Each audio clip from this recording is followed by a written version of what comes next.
곽수종의 뉴스 정면 승부. 곽수종의 뉴스 정면 승부.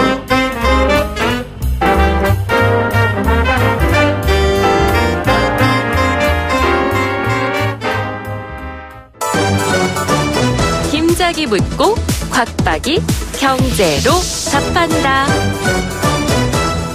주파수 94.5 YTN 뉴스 FM 곽수종의 뉴스 정면 승부 3부 시작하겠습니다. 김 작가가 문을 엽니다. 네, 김 작가입니다. 지금 학생들 방학 기간이라 아르바이트 많이 하고 계실 텐데요. 네. 요즘 직장인들은 또 연말정산하느라 바쁘잖아요. 그렇죠. 아르바이트생들도 일반 직장인들처럼 급여 받고 세금 떼고 했을 텐데 아르바이트생들도 연말정산이 가능한가요?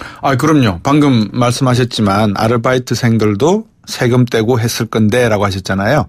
세금을 공제를 해요. 보통 10만 원이 안 넘어가면 하루 일당이 고용주께서 근로소득세를 미리 떼서 지급을 해요. 그래서 3.3% 정도 제가 알기로는 프리랜서인 저도 한 3.3% 세금 공제를 당하거든요.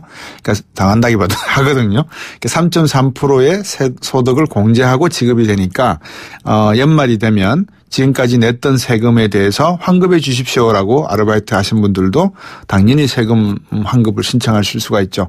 근데 이제 이게 앞에서도 말씀드렸지만 그 일용직도 이 일당이 높은 분들 계시잖아요. 예를 들어서 건설 현장에서 기술을 갖고 근무하시는 분들은 10만 원 넘고 이러잖아요. 이제 그런 분들은 그 근로소득세가 발생을 해서 세금을 미리 더 내야 되는 그런 부분이 있거든요. 그래서 이런 분들도 세금 환급에 있어서 부양가족이라든지 기타 여러 가지 의무에 대해서만큼은 일반 10만 원 이하의 알바생들과는 다르게 세금을 납부를 하시거나 또 환급 받으실 수 있다라는 말씀도 같이 전해드리겠습니다.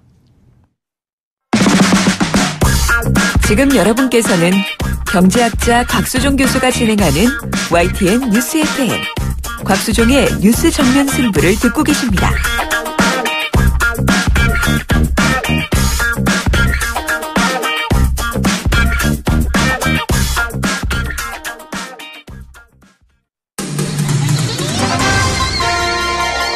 정면 스포츠.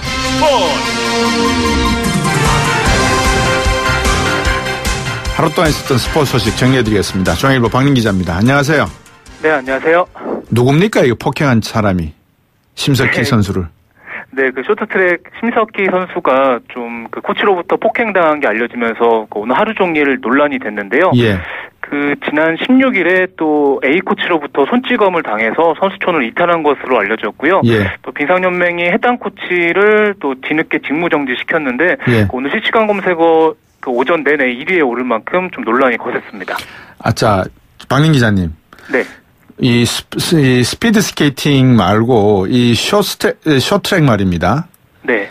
안현수 선수도 그렇고 정말 여기에는 학연 관계, 동문 관계에 의한 뭐라 그럴까요? 적폐가 많지 않습니까, 지금? 우리가 알고 있기로는.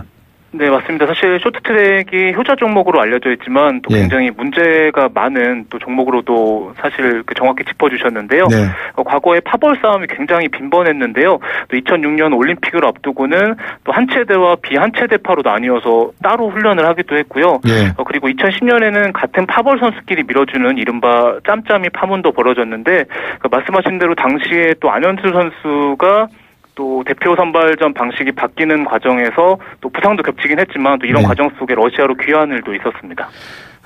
월드컵 경기도 그렇고 빙상연맹에서 치렀던 여러 가지 경기에서 심석희 선수가 안타깝게 중국 선수의 파울이나 주변 선수들의 파울에 의해서 지난 대회에서 금메달을 놓친 것도 제가 봤고 이번에는 상당히 나름대로 각오도 남다를 거고 준비가 대단했을 건데 왜 때려서 이렇게 심석희 선수의 사기는 물론이고 우리 전체 선수들의 사기를 이렇게 저하시켰나요? 네, 일단 그 말씀하신 대로 심석희 선수는 2014년 소치올림픽에서 금은 동메달 1개씩을 땄던 선수고요. 예. 하지만 올림픽을 지금 3주 정도 앞두고 있는데 경기력이 올라오지 않아서 또 코치와 선수가 좀 마찰을 빚은 것 같습니다. 네. 그 심석희 선수가 손찌검을 당한 뒤에 자존심이 상해서 선수촌을 떠났다가 또 뒤늦게 좀 복귀한 것으로 전해졌고요. 예. 또 코치 입장에서도 그 심석희 선수를 무려 14년 동안 지도한 코치인데요. 예. 그 좀 잘 되라는 마음에서 좀 그렇게 강한 질책을 했던 것 같은데 그래도 폭행은 또 용납되지 않는 행동입니다. 예, 딸 자식 같은 선수를 바라보면서 경기력이 오르지 않고 있다는 게 안타까움이야. 코치도 코치지만 심석희 선수 자신은 더 얼마나 안타깝겠습니까? 그런데 대통령이 방문하려고 하는 그 전날에 이미 알려졌을 건데 이렇게 폭행으로 인해서 선수들 전체의 사기를 낮췄다 그러면 이건 상당히 좀 코치로서 한번 고민해 봐야 될 거 아닌가 생각이 들고요. 뭐 그 이야기는 이 정도로 제가 여쭤보도록 하고 네. 지금 평창올림픽 여자 아이스하키 단일팀 구성이 있지 않습니까? 네. 그것뿐만 아니라 한반도기를 들고 입장하는 것까지도 지금 비난 여론이 만만치가 않습니다. 네, 맞습니다. 일단 우리 정부가 우리 선수 23명을 그대로 유지하고 또 북한 선수 일부를 추가하는 23 플러스 알파안을 추진 중인데요. 그 게임 엔트리는 22명으로 고정돼 있어서 우리 선수가 못 뛰거나 출전 시간이 줄어들 수밖에 없어서 또 공평성 논란에서 또 공정성 논란에서 굉장히 좀 비난 여론이 있고요. 말씀하신 대로 지금 우리나라와 북한이 공동 입장하는 방안이 거의 사실상 확정되고 있는데요. 또 우리나라 또 일각에서는 우리나라가 태극기를 들지 않고 왜 한반도기를 들어야 되느냐 또 이렇게 또 비난하는 여론도 있습니다. 그 일부 정치 정당에서 이러한 사안을 놓고 평양 올림픽을 만들어줬다 이런 말씀들도 하시는데 이건 너무 지나친 어떤 정치적인 선정 같기도 하지만 정말 그런 비난 여론에 현 정부가 귀담아 들어야 될 부분이 분명히 있는 것 같아요. 이 대통령 당선되기 전에 한 이야기가 있잖아요. 기회는 평등하고 과정은 공정하고 결과는 정의로워야 된다 그랬는데 기회 평등은 둘째치고 지금 과정이 이렇게 불공정하고 국무총리 되시는 분께서 앞뒤 문맥이 어떨지는 모르겠지만 선수들 경기력도 별로 높지도 않은데 뭐 단일화 팀 만들자 이런 식으로 비춰질 이야기까지 하시고 이러면은 공정 이야기는 못 하지 않습니까? 네, 맞습니다. 사실 그 평창 올림픽에서 좀 북한이 뭐 공동 입장한다거나 좀 평화에 도움이 된다는 뭐 긍정적인 측면도 있지만 그 말씀하신 대로 사실 또 정부가 우리 선수들에게 뭐 사전 교감 없이 일방적으로 밀어붙이는 부분이 있었고요. 또 그래서 좀 현재 2030 그 젊은 세대들이 사실 그 지난 정권에 대해서 굉장히 뭐 촛불 집회도 주도하고 반발이 거셌는데요. 이번 사안에 대해서는 또 젊은 세대들이 좀 공정하지 않다. 또 그리고 선수들을 또 자신의 비슷한 처지로 받아들이면서 다소 큰 거부감을 나타내고 있는 상황입니다. 그러니까 정치하시는 분들이 지금 젊은 세대들의 이 변화의 움직임을 제대로 못 읽고 계시는 거예요. 젊은 세대들은 무조건 뭐 정의를 좋아해서 한 정당을 지지하거나 한 사람을 지지하는 게 아니라 자신들이 봤을 때 합리적이고 투명하고 공정한 정당 집단을 향해서 그런 방향으로 정치를 해달라는 건데 마치 자기들에게 모든 표를 줄 것이라고 착각하면 안 된다는 게 그 한수진 선수 같은 경우에 말이죠. 그죠? 네네. 아르바이트 하면서 아이스하키 배우고 공부한 거 아닙니까? 네, 맞습니다. 2011년에 좀 아이스하키를 잘하고 싶어서 일본으로 건너갔고요. 당시에 또 만두비는 아르바이트를 하면서도 스틱을 놓지 않았는데, 그 당시에 또 그 1,500만 원 대출을 받아서 좀 방세를 냈는데, 3년 동안 갚으면서 올림픽만 바라봤는데, 그래서 젊은 세대들이 좀 이런 아이스하키 선수들의 사연을 들으면서 좀 자신이 좀 공감을 하고, 좀 스포츠계 정치가 개입하는 거에 대해서는 좀 다소 거부감을 나타내고 있는 상황입니다. 지금 남측 선발대 보고 건강산 마식령 스키장 가고, 원산 갈마비 장 시설 방문하고 또 북측 선발대가 한국을 와서 우리나라에 와서 교통이나 여러 가지 예술단 공연 다 좋은데 이 젊은이들에 대한 어떤 생각들을 그리고 또 많은 분들의 걱정을 정부가 제대로 한번 스포츠를 통해서 정치를 개입시키는 이 부분에 대해서 한번 고민해 봐야 될 것 같습니다. 오늘 말씀 잘 들었습니다. 고맙습니다. 네, 감사합니다. 네, 중앙일보 박민 기자였습니다. 곽수종의 뉴스 정면 승부. 방송 들으시고 의견 있으신 분들은 지금 바로 샵 0945, 샵 0945. 짧은 문자 50원, 긴 문자 100원이 부과되는 휴대전화 문자 메시지를 보내주세요. 오늘 들으신 방송은 YTN 라디오 홈페이지와 곽수종의 뉴스 정면 승부 팟캐스트를 통해 다시 확인할 수 있습니다.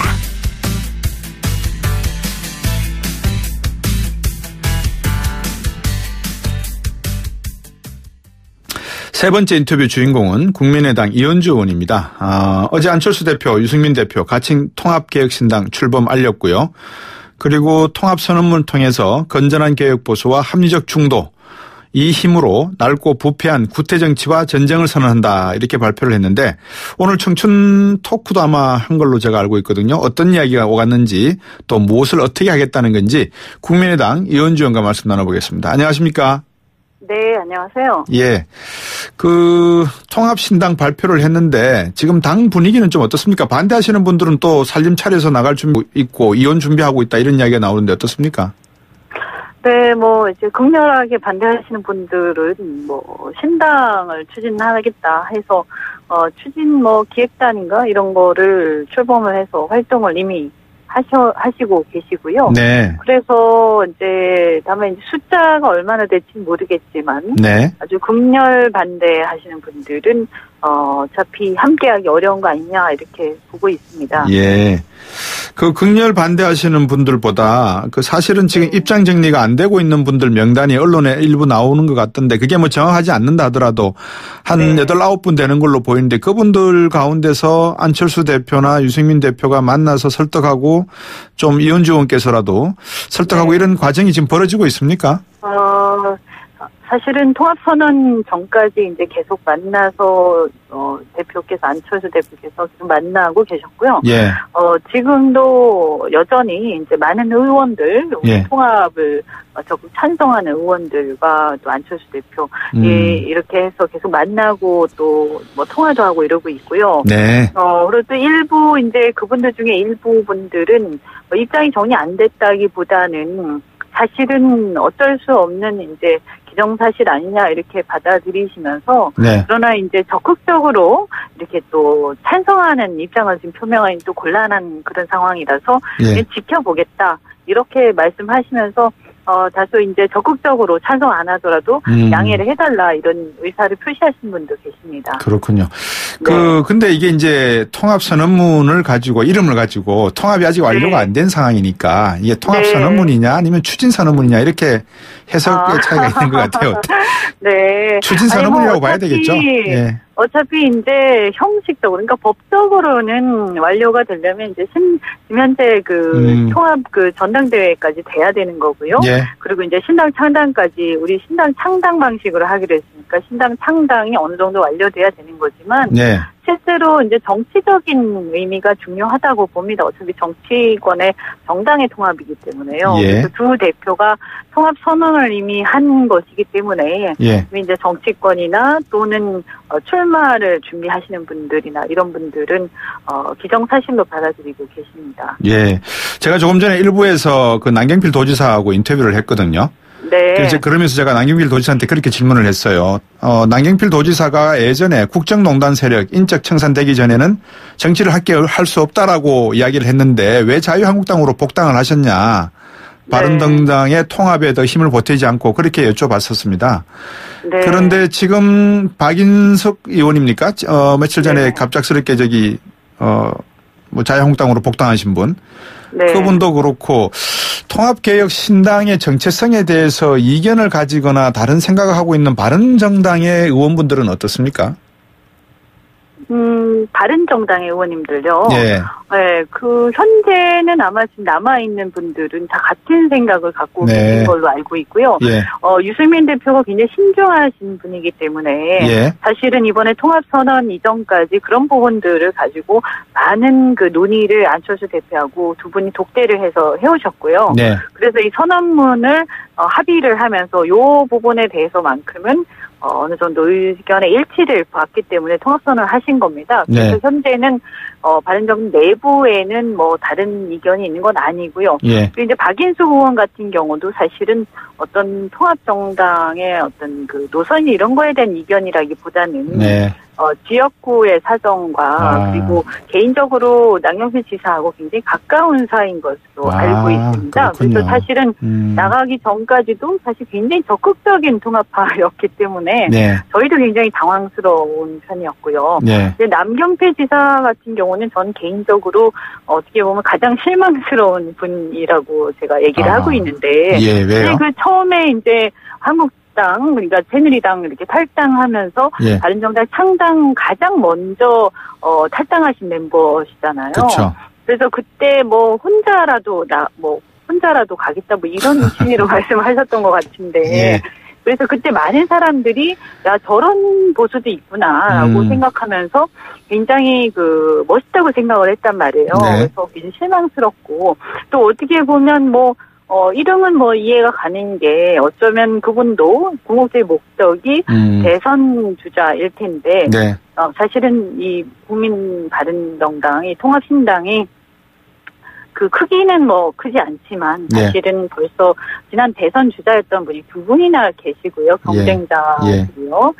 그리고 이 몇몇들 의원님들 몇몇들이 다들 쟁쟁하시기 때문에 네. 사실은 남경필 지사 입장에서는 여기서 함께 경쟁하기보다는 오히려 한국당에서 대선 주자가 되겠다. 뭐 이렇게 아마 생각하신 게 아닌가 전략적으로 네. 이런 생각이 드는데 저는 좀 잘못 판단하신 것 같다 이런 생각이 알겠습니다. 들고요. 네, 좀 실망스럽습니다. 네, 더 중요한 문제가 뒤에 있으니까 제가 더 여쭤볼 문제가 지금 그 중에 이제 첫 번째가 뭐냐면 안철수 유승민 대표의 역할이 뭐냐 이분들이 통합하고 나면은 어떻게 생각들 하고 계십니까?